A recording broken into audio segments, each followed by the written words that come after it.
உங்களுடைய தங்கம், வெள்ளி, வைர நகைகளை உடனே செல் பண்ணுமா? நம்பிக்கையான நிறுவனம் Max Gold. Call 04445454545. Max Gold, cash for gold. Joseph Vijay என்கின்ற நான் பதவி ஏற்றியாச்சு. முதலமைச்சர் விஜய், ஜோசப் விஜய் மிக முக்கியமாக இந்த நேரத்தில் ஒரு தலைவருக்கு விஜய் நன்றி சொல்கிறாரோ இல்லையோ, அவருடைய தொண்டர்கள் நன்றி சொல்லணும். ஏன்னா சினிமா நடிகராக இருக்கும் பொழுதே அதன் பிறகு அவர் குறிப்பாக அரசியல் சம்பந்தப்பட்ட படங்கள் நடித்தப்போ, விஜய் அப்படின்னு தொடர்ச்சியாக வந்தப்போ ஒரு தேசிய கட்சியை சேர்ந்த தலைவர் தான் அறிக்கையை கொடுத்தாரு. அவர் பேர் விஜய் இல்லைங்க, ஜோசப் விஜய். ஏன்னா கிறிஸ்துவர் அப்படின்னு அடையாளம் காட்டிட்டார் அவர். அப்போ அது ஒரு பெரிய பேசுபொருள். அதுக்கப்புறம் விஜயே பிரஸ் அறிக்கைகள்லாம், சினிமா சம்மந்தப்பட்ட அறிக்கைகள்லாம் ஜோசப் விஜய்னே போட ஆரம்பித்தார். சொல்கிறதுக்கான காரணம் என்னென்னா, இன்றைக்கி ஜோசப் விஜய் என்கின்ற நான் அப்படின்னு தான் அவருடைய பதவியேற்பு. பாருங்கள், நாளைக்கு திங்கக்கிழமை, போன திங்கக்கிழமை தான் ரிசல்ட் வந்தது. 8 நாள் ஒரு ஆட்சியை ஒருவரிடம் கொடுப்பதற்கு, இல்லை ஒரு ஆட்சியை அமைப்பதற்கு, ஒரு ஆட்சியை தமிழகத்தில் கொண்டு வருவதற்கு இந்த 8 நாளில் கிட்டத்தட்ட 7 நாள் விஜய் பட்ட பாடு.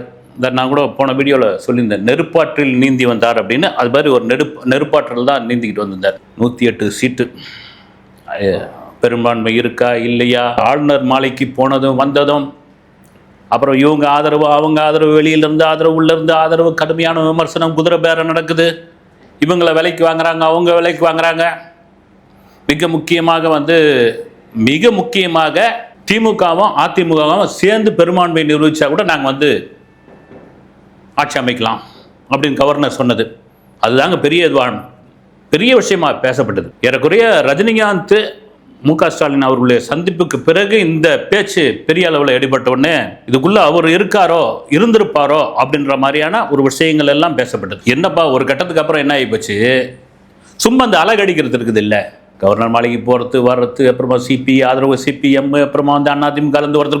முக்கியமான ஒரு விஷயம், இந்த அமமுக குக்கர், அதுலேருந்து ஒரு எம்எல்ஏ ரகசியமாக சந்திச்சிட்டாரு. இல்லை, அவருடைய ஏஐ வீடியோ எடுத்து போட்டாங்க. அவர்கிட்ட குதிரை பேரம் பேசியிருக்காங்க. ஊழலை ஒழிப்பேன், லஞ்சத்தை ஒழிப்பேன், அதை ஒழிப்பேன் அப்படின்னு சொன்ன விஜய் அவர்கள் இப்போ குதிரை பேரம் பேசியிருக்காரு. அவர் யார்? டிடிவி.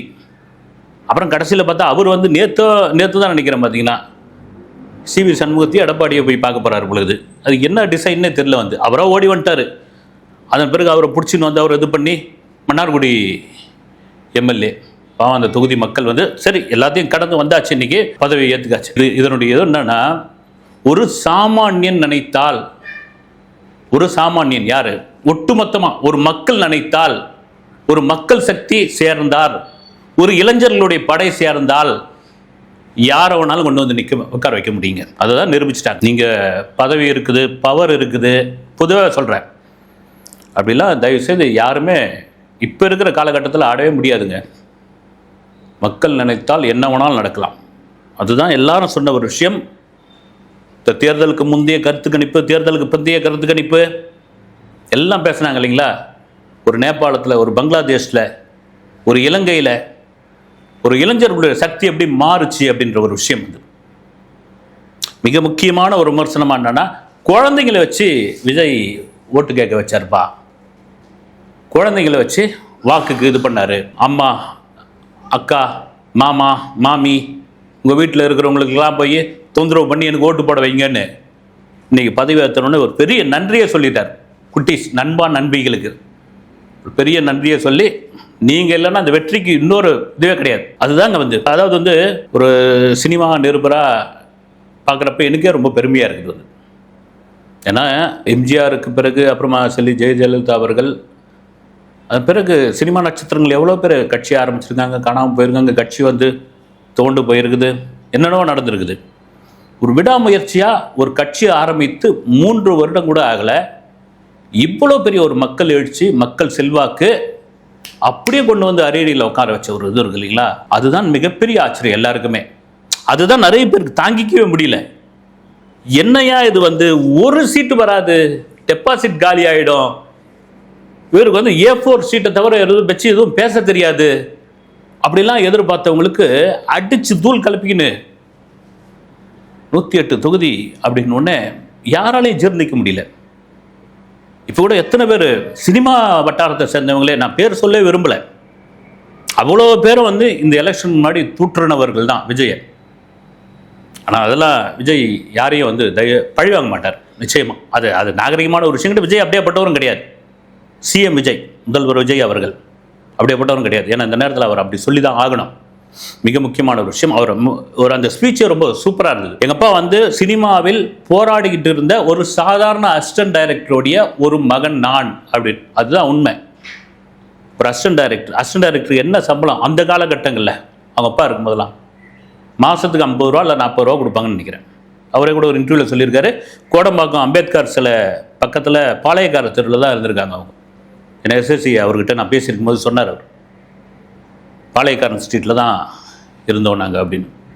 ஒரு சாதாரண ஒரு ஒரு 3 படம் பண்ணிட்டு பிறகு கூட ஒரு பஜாஜ் செட்டாக் வண்டியில் போயிருக்கார் அவர். இவர் விஜயெல்லாம் ஏற்றிட்டு போயிருக்காரு. ஜெய்சங்கர் ஒரு சிக்னலில் பார்த்துட்டு, அவரை நுங்கம்பாக்கத்தில் எங்கேயோ ஒரு சிக்னலில் பார்த்துட்டு, நீங்கள் 3 படம் பண்ணிட்டீங்க, டைரக்டர் ஆகிட்டீங்க, கார் வாங்கினாங்கன்னு. கார் நிறுத்துறதுக்கு இடம் இல்லைங்க, கார் வாங்குறதுக்கு பயமாக இருக்குது. அடுத்தடுத்து படங்கள் ஓடணும்ல, காரும் ஓடணும், படங்களும் ஓடணும். காரை எடுத்து போய் நிற்க வச்சிடக்கூடாது. ஆனால் ஜெய்சங்கர் அவர்கள் அவருடைய காரை கொடுத்துட்டு, உங்களுக்கு எப்போ காசு கிடைக்குதோ அப்போ இந்த காருக்கான காசு கொடுங்க. இது என்னன்னா, விஜய் சொன்னது அவ்வளோ உண்மை. வந்து ஒரு சாதாரண வீட்டு பையனாக வளர்ந்து, அதன் பிறகுதான் அவங்க அப்பா அப்புறமா டைரக்ட் பண்ணி இதுவாகி விஜய் ஹீரோ ஆன பிறகு தாங்க பெரிய சம்பாதியம். இன்னைக்கு ஒரு பெரிய கோட்டீஸ்வரர், அதை மாற்றுக்கிறது கிடையாது. சென்னையில் பல இடங்கள் அவங்களுக்கு முக்கியமான இடங்கள்லாம் அவங்களுக்கு உண்டு. ஆனால் நானும் உங்களை மாதிரி இருந்து வந்தவன் தான். வந்து மாதிரி ஒரு சாதாரண நிலையிலிருந்து வந்தவன் தான். எவ்வளோ பெருமையாக இருக்குது. வந்து இன்னைக்கு கிட்டத்தட்ட உணர்ச்சி பூர்வமாக விஜய் பேசியிருந்த ஒரு விஷயம். அது அவ்வளோ உணர்ச்சி பூர்வமாக பேசியிருந்த ஒரு விஷயம். இதில் முக்கியமான ஒரு விஷயமா என்னன்னா, விஜய் அந்த முதல் கையொப்பம் எது சம்பந்தமாக இட போகிறார் அப்படின்னு. முதல் கையெழுத்து எதுவாக இருக்கும்? எனக்கு சூப்பராக இருந்தது. வந்து 200 யூனிட் மின்சாரம் இலவசம். மின்சாரம் ரொம்ப பெரிய இதுவாக இருக்குது. 2 மாதத்துக்கு ஒரு தடவை ஏன் ரீடிங் எடுக்கிறீங்க, மாதம் மாதம் எடுக்க வேண்டியது தானே அப்படின்னு விஜய் அதை மாற்றினாலும் மாற்றுவார்னு நினைக்கிறேன். தொடர்ச்சியாக அதை கேட்டுக்கிட்டே இருக்கிறாங்க. 2 மாதத்துக்கு ஏன்பா ரீடிங் எடுக்கிறீங்க? 200 யூனிட் மின்சாரம் மிக முக்கியமான ஒரு விஷயம். இதுதான் கடந்த ஆட்சி காலத்தில் ஒரு பெரிய விவாத பொருளாக பெரிய விஷயமாக இருந்தது. பெண்கள் பாதுகாப்பு. 2 வயசு குழந்தைய விட மாட்டேன்றாங்க, 80 வயசு பாட்டியே இது பண்ண மாட்டேன்றானுங்க, படுபாவிங்க. அவ்வளோ பெரிய அட்ராசிட்டி. அதை தான் விஜய் இல்லை, மற்ற கட்சிகளும் அதை தான் சொல்லி முன்ன வச்சு இந்த தேர்தல் பிரச்சாரத்தை பண்ணாங்க. விஜய் கொஞ்சம் ஸ்ட்ராங்காகவே சொன்னார், பெண்கள் பாதுகாப்பு என்பது ரொம்ப முக்கியமான ஒரு விஷயம். சிங்கப்பெண் படை அவங்களுக்குன்னு தனியா பெண்கள் பாதுகாப்பை நாங்கள் உறுதி செய்கிறோம் அப்படின்னு.